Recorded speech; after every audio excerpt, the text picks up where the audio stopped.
మెదక్ ప్రజల కళ రైలును నిజం చేసింది బీఆర్ఎస్. అరే 2 మహిళా రెసిడెన్షియల్ డిగ్రీ కాలేజీలు తెచ్చినాం. ఎస్టీ మహిళా రెసిడెన్షియల్ డిగ్రీ కాలేజ్, బీసీ మహిళా రెసిడెన్షియల్ డిగ్రీ కాలేజ్ కూడా మెదక్లో తెచ్చాం. ఏం తేందేముండదు, ఎన్నో అభివృద్ధి కార్యక్రమాలు జరిగినాయి. మరి 2 ఏళ్లలో అసలు జరిగిందేమనుందా?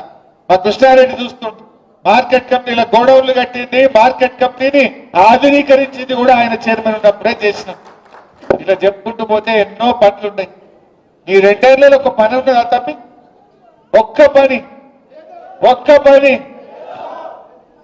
ఇవాళ నాకు గుర్తొస్తుంది, మా మల్లికార్జున్ కనబడుతుంది.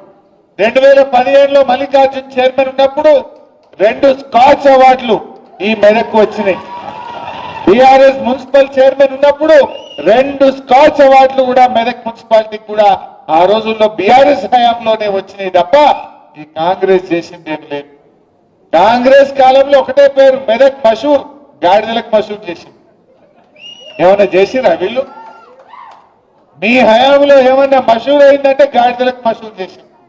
కానీ ఇలా బీఆర్ఎస్ వచ్చినాక జిల్లా చేసింది, కలెక్టరేట్ కట్టింది, ఎస్పీ కార్యాలయం కట్టింది, మెడికల్ కాలేజ్ తెచ్చింది, రెసిడెన్షియల్ మహిళా డిగ్రీ కాలేజీలు తెచ్చింది, టిమ్రీ స్కూల్ తెచ్చింది, టిమ్రీస్ కాలేజ్ తెచ్చింది, 4 లైన్ రోడ్లు చేసింది, మంచినీళ్లు తెచ్చింది, రైలు తెచ్చింది, మెడికల్.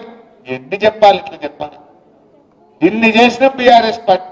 అని రామాయణపేట ఆర్టీఓ ఆఫీస్ కావాలని ఎన్నో ఏండ్ల కోరిక. కేసీఆర్ మెదక్ వచ్చిండు, తెల్లారి వరకు రామాయణపేట ఆర్టీఓ ఆఫీస్ ఇచ్చింది కేసీఆర్ కాదా?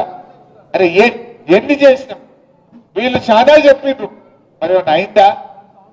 రేవంత్ రెడ్డి మొన్నెన్నో మాట్లాడి మనమట సిగ్నల్ కార్డ్ ఎవరన్నా లైన్ దాటితే నీ బ్యాంకులకి వెళ్ళి డైరెక్ట్ అకౌంట్ లో పైసలు తీసుకుంటారట. సార్ చూసిరా మీరు?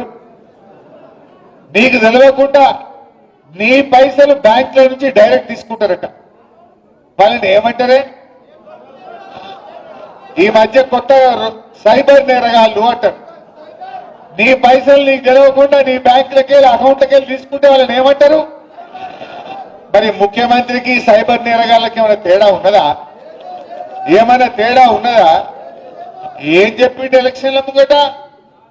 మహాలక్ష్మి 2500 ఇస్తా, మీకు 4000 అవ్వాతాతలకు పింఛన్ ఇస్తా.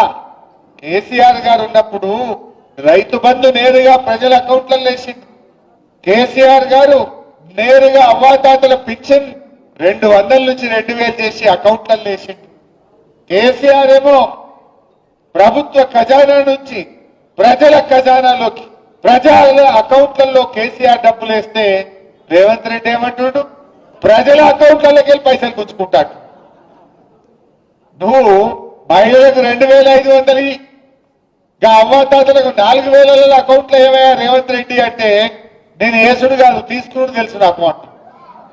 ఏసుడు తెలియదు తీసుకుడు తెలుసు అంటుండు. అయినా వేద్దామా? బాగా ఆలోచించండి. మొన్ననే బాకీ కార్డులు వచ్చి మెదక్లా చూసిన. ఒక్కొక్క అవ్వకు తాతకు 25 నెలలు నిండింది గవర్నమెంట్ వచ్చి. 50,000 బాకీ పడ్డట్టేనా? ఎవడన్నా కాంగ్రెస్ వాడు రేపు అవ్వ దగ్గరకో తాత దగ్గరకో ఓటు అడిగితే ఏం చెప్పాలి?